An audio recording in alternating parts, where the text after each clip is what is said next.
Bonjour Valérie, bienvenue dans cette Bonjour. vidéo de partage. Ici, on est dans la sagesse du livre, le Code des roses, pour aborder ces sujets de qu'est-ce qu'un livre? On a déjà parlé d'activation spirituelle du centre du cœur, mais plus précisément un codex, le mot codex, le mot oracle. Alors, qu'est-ce que tu pourrais nous dire sur ce qu'est un codex pour toi, Valérie?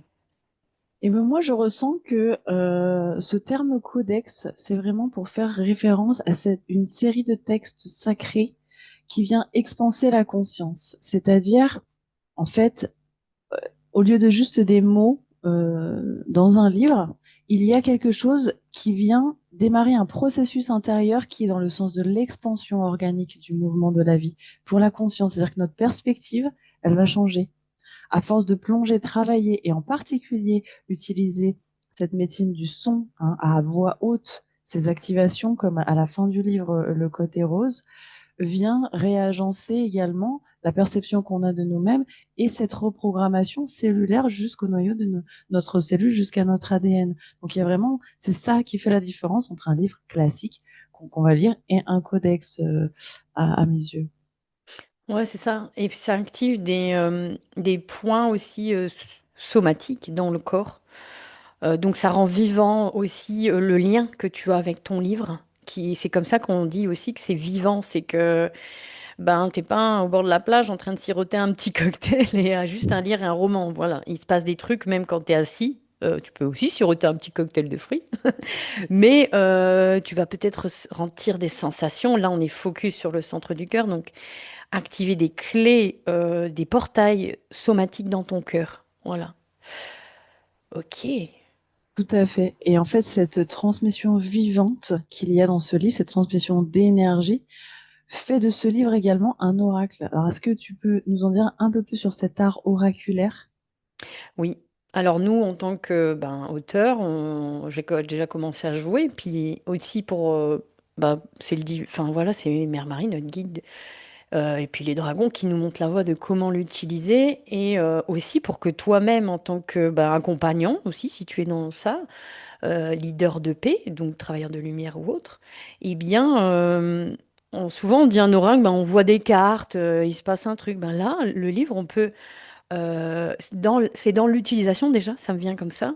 On se connecte au cœur du livre.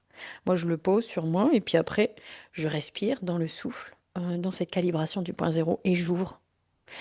Et donc, tu vas tomber soit sur juste une fractale, une image qui va te parler, juste un poème, comme hier, ce que j'ai eu.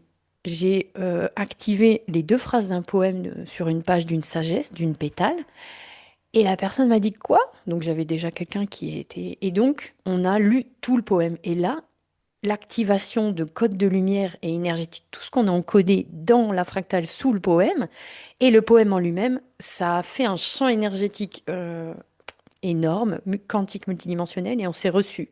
Moi qui accompagnais, puis la personne qui recevait, on s'est reçu cette douche et bien divine de bénédiction qui nous a réalignés à ce pourquoi on écoutait ce message. Donc là, il y avait un message aussi à recevoir de la Terre-Mère et cette personne qui m'avait donné ce mot-clé sur la foi, voilà, eh bien, elle a reçu ses réponses et après, on n'avait plus besoin d'échanger ou de paroles. Le message était reçu dans notre chair, dans notre corps, cœur-esprit. Voilà.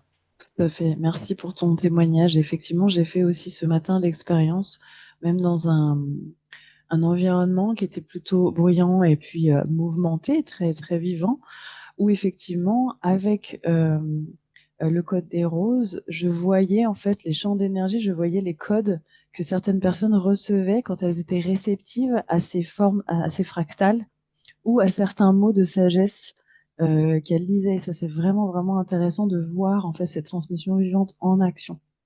Ouais, c'est comme Cet si oracle. même quand on observe les visages, on voit des changements.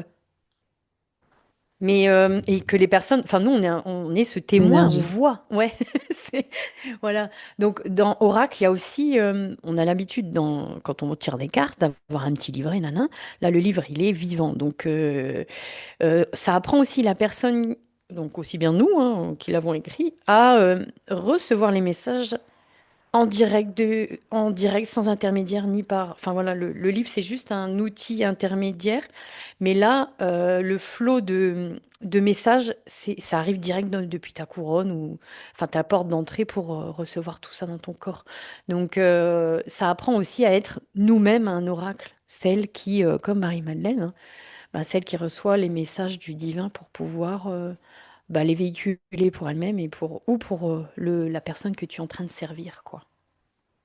Tout à fait. Et c'est vrai que pour moi, l'art oraculaire est vraiment aussi cet art visionnaire de voir le futur, c'est-à-dire à quel futur je souhaite me connecter. Donc, par exemple, ma vie dorée, ma ligne de temps la plus haute, la plus belle, on formule chacun à sa façon pour se brancher sur là où on veut aller.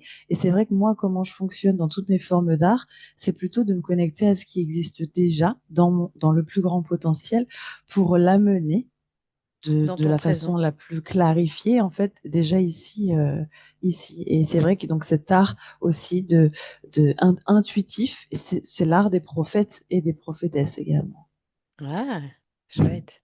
Merci Valérie. Merci. À bientôt. Joins-nous pour ancrer ta lumière dans ta chair avec le code des roses.